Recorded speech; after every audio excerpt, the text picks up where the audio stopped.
Hey guys, പ്രസവശേഷം ഞാൻ ഭയങ്കരമായിട്ട് hair loss വന്ന പോലെ എനിക്ക് ഫീൽ ചെയ്തായിരുന്നു. പിന്നെ ഇവിടെ കാനഡയിലെ വെള്ളം ഭയങ്കര ഹാർഡാണ്, സോഫ്റ്റ് ആയിട്ടുള്ള വെള്ളമല്ല. അപ്പം നമ്മുടെ ഹെയർ ഭയങ്കരമായിട്ട് ഫോൾ ചെയ്യാനുള്ള ചാൻസസ് ഉണ്ട്. ഇപ്പം ഞാൻ കുളിച്ചിട്ടൊക്കെ ഇറങ്ങുമ്പോഴത്തേക്കും ഞാൻ സാധാരണ വരുന്ന മുടി, ഊരി പോരുന്ന മുടി ഇങ്ങനെ സൈഡിൽ ടൈലിൽ, ഷവറിന്റെ സൈഡിൽ സ്റ്റിക്ക് ചെയ്ത് വെക്കും. അത് ഒത്തിരി ആയിട്ട് എനിക്ക് ഫീൽ ചെയ്യാൻ തുടങ്ങിയായിരുന്നു.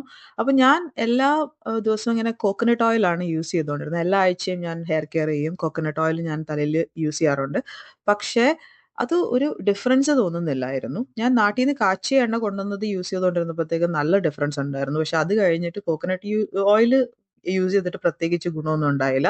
അപ്പൊ അത് കാരണം ഞാൻ ഈ റോസ്മെറി ഓയിൽ എല്ലാവരും നല്ലതാന്ന് പറഞ്ഞത് കൊണ്ട് ഈ ഡബിൾ ബോയിലിംഗ് മെത്തേഡ് യൂസ് ചെയ്തിട്ട് ഫ്രഷ് റോസ്മെറി യൂസ് ചെയ്ത് ഒലീവ് ഓയിൽ ബേസ് ആക്കിയിട്ട് കുറച്ച് ഉണ്ടാക്കി വെച്ചായിരുന്നു. ആൻഡ് ടു ബി ഓണസ്റ്റ് എനിക്ക് ഭയങ്കരമായിട്ട് ഇഷ്ടപ്പെട്ട്.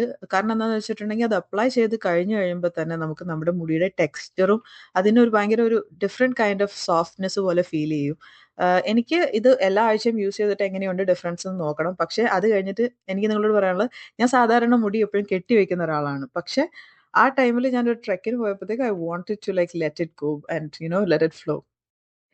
ഇത് ഞാനൊരു 2, 3 ആഴ്ച യൂസ് ചെയ്ത് കഴിഞ്ഞിട്ട് നിങ്ങളുടെ അടുത്ത് ഹെയറിന്റെ ഗ്രോത്തും ഹെയർ ഫോളും കുറച്ചിട്ടുണ്ടെന്ന് പറയാം. പക്ഷെ നിങ്ങൾക്കൊരു നല്ല ഒരു ഡേറ്റിന് പോണം, അല്ലെങ്കിൽ ഒരു നല്ല ടൈം സ്പെൻഡ് ചെയ്യണം, എവിടെയെങ്കിലും ബ്യൂട്ടിഫുൾ ആയിട്ട് ഹെയറിൽ പോണം എന്നുണ്ടെങ്കിൽ ഇങ്ങനെ പെരട്ടിയിട്ട് ഷാംപൂ ചെയ്ത് കണ്ടീഷൻ ചെയ്തിട്ട് പോയി കഴിഞ്ഞിട്ടുണ്ടെങ്കിൽ നല്ലതാണെന്ന് എനിക്ക് തോന്നുന്നു. ഞാൻ ഈ കാണുന്ന വീഡിയോയിൽ ഹീറ്റും യൂസ് ചെയ്തിട്ടില്ല, ഒന്നും യൂസ് ചെയ്തിട്ടില്ല. പക്ഷെ നല്ല രസമല്ലേ കാണാനായിട്ട്?